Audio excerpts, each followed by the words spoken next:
one of the morning walks in Perth that I remember the most was in a particular park. I forget the name now. And I probably won't be able to remember all the conversation. You can see it in the conversation transcriptions. But I asked Prabhupada, because when we're preaching, sometimes people say, you say that Krishna consciousness is a science, but we think it's a belief. Why do you call it a science? And Prabhupada said, if you can call your science, if you can call your beliefs science, then we can call our beliefs science. Because what you're calling science is really just belief. For example, you believe that the living entity comes from matter, from chemicals. But where's the evidence? Where's the example of a living entity coming from matter, from chemicals? So it's simply a belief, and you're calling it science. So if you call your belief science, then we can call our belief science. But it went on. It was a very interesting conversation. I asked Prabhupada a couple of instructions. Oh, actually, Prabhupada told me I used to dress Radha Rasa Bihari, and I had put a red Ramanuja type tilak thing inside Krishna's tilak.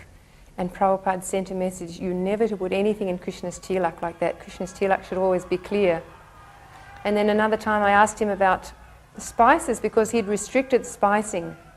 And I asked him, well, can't we even use mustard seeds? He said, look, it's just cumin seed and hing. It's sufficient actually for the deities.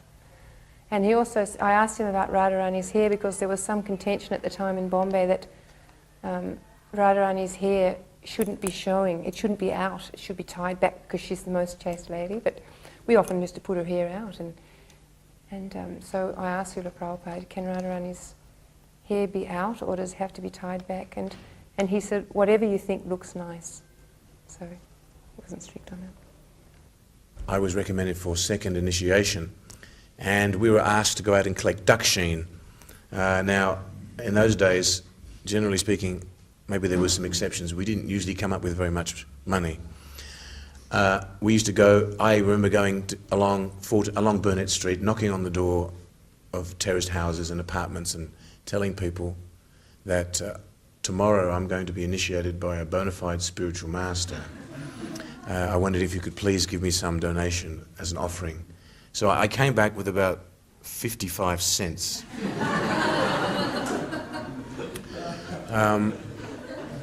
I put it on a saucer and I brought it in with me. I remember Jagatarini also recalls collecting not much more than that.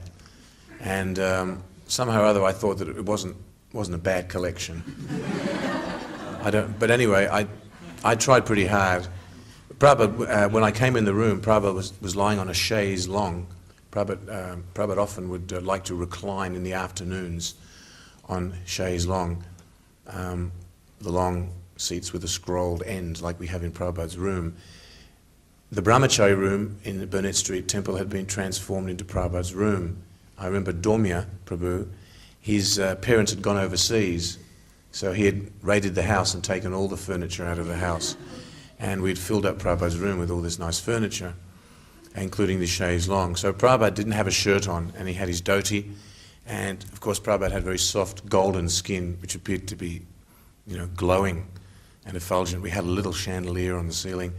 As we went in the door, Prabhupada was lying, the chaise longue was on the right-hand side, his desk was on the left-hand side of the room, with his back towards the window leading onto the little veranda which overlooked the street. So Prabhupada was lying, reclining on the chaise longue, I think on his left arm.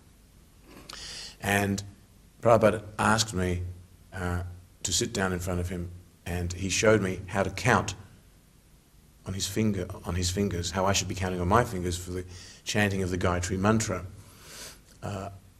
I was very sure of myself at that point. I'd been watching Upananda saying his Gayatri mantra in the mornings, and I'd figured out how to count, or at least I thought I did. And I thought that the counting started from the top of the index finger. So I think when Prabhupada was showing me how to count, I wasn't watching very carefully. I was thinking, well, actually I already know how to do this. I'll get it first time. So after Prabhupada showed me the counting, I attempted to count starting from my first tip of my first index finger, and Prabhupada shook his hand and said, no, no. And he showed me again.